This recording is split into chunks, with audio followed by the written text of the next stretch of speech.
Oke, mari kita bicara tentang perlengkapan militer.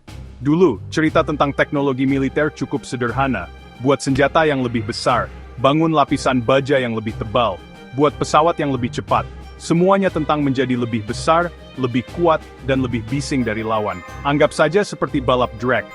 Tujuannya selalu lebih banyak tenaga kuda. Tapi hari ini segalanya sedikit berbeda. Ini bukan hanya tentang siapa yang punya kembang api terbesar lagi. Permainan telah berubah total.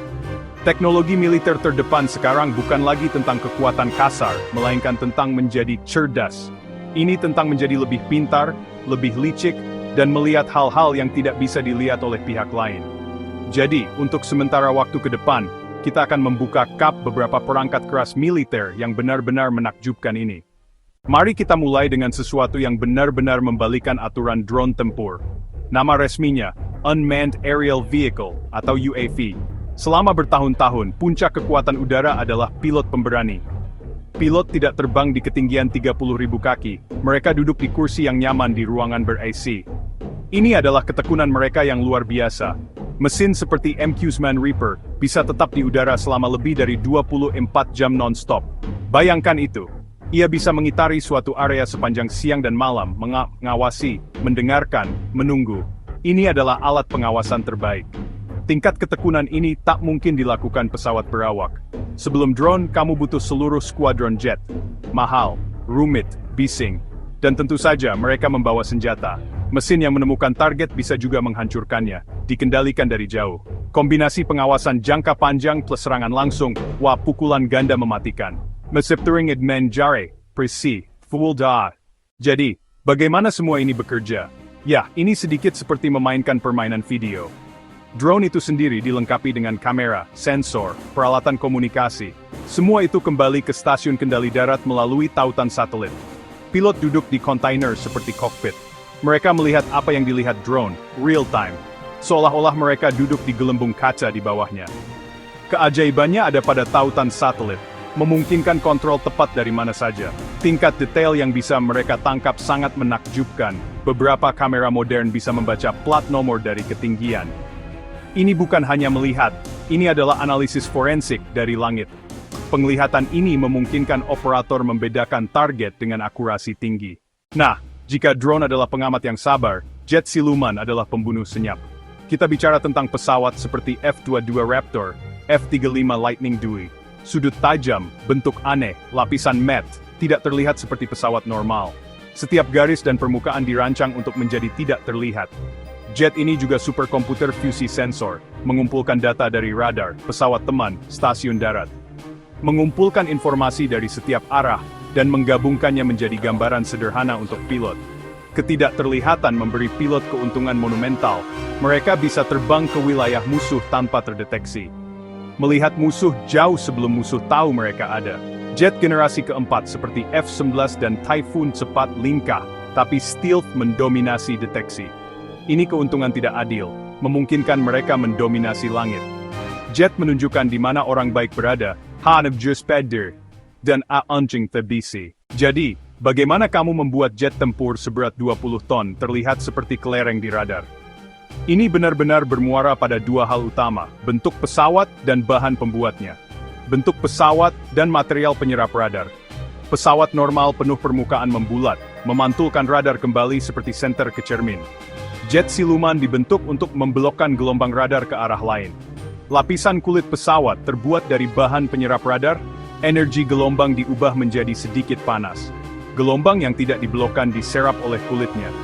Setiap panel, setiap skrup, setiap celah harus sempurna, pemeliharaan seperti ahli bedah. Ini salah satu alasan mengapa jet ini sangat mahal untuk dirawat. Pendekatan ganda, bentuk yang membelokkan radar dan kulit yang menyerapnya, membuat pesawat hampir tak terlihat. Tank. Selama seabad, mereka telah menjadi raja pertempuran darat. Mesin besar, berlapis baja yang menghancurkan garis musuh. Kita sekarang melihat pengembangan tank yang sepenuhnya otonom, kendaraan tempur robotik atau RCV. Bayangkan tank tanpa awak di dalamnya. Tidak ada komandan, tidak ada penembak, tidak ada pengemudi. Kamu dapat mengirim mereka ke situasi paling berbahaya, membersihkan ladang ranjau, mengintai penyergapan.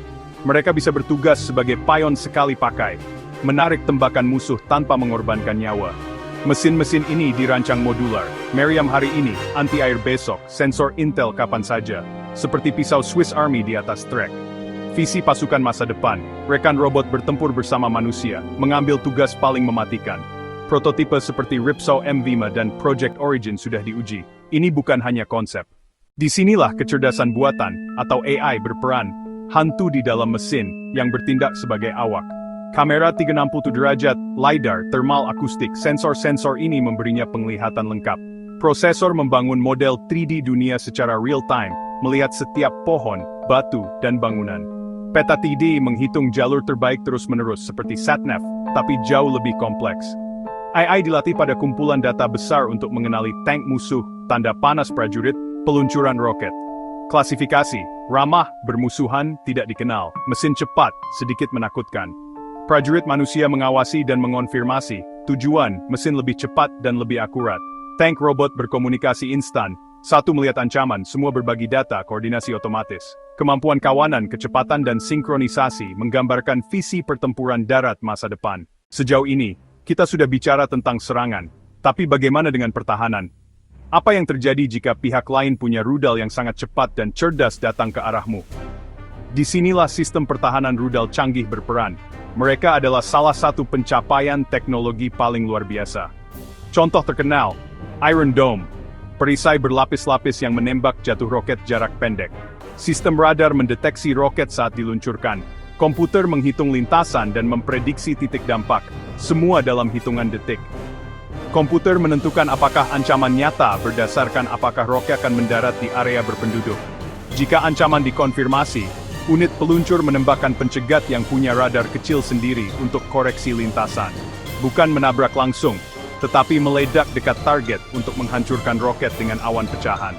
Seluruh proses hanya beberapa detik, menyelamatkan banyak nyawa. Jadi begitulah, jet hantu, tank robot, drone serba melihat, pertahanan canggih, jelas bahwa wajah peperangan berubah lebih cepat dari sebelumnya. Kita telah beralih dari era peperangan industri ke era peperangan informasi. Pihak yang menang bukan lagi hanya yang punya tank atau pesawat terbanyak, tetapi yang bisa mengumpulkan, memproses, dan bertindak berdasarkan informasi tercepat. Data sama berharganya dengan peluru. Baris kode bisa lebih kuat daripada meriam. Keterkaitan menciptakan kesadaran medan perang seperti dewa, setiap unit terhubung. Pertanyaan sulit muncul tentang peran manusia dan etika, membiarkan mesin membuat keputusan hidup atau mati. Strategi, rekayasa, dan komputasi, tim paling brilian akan menentukan masa depan. Menakjubkan, dan cukup menakutkan. Dunia kita sedang dibentuk ulang dengan cara yang baru saja kita mulai pahami.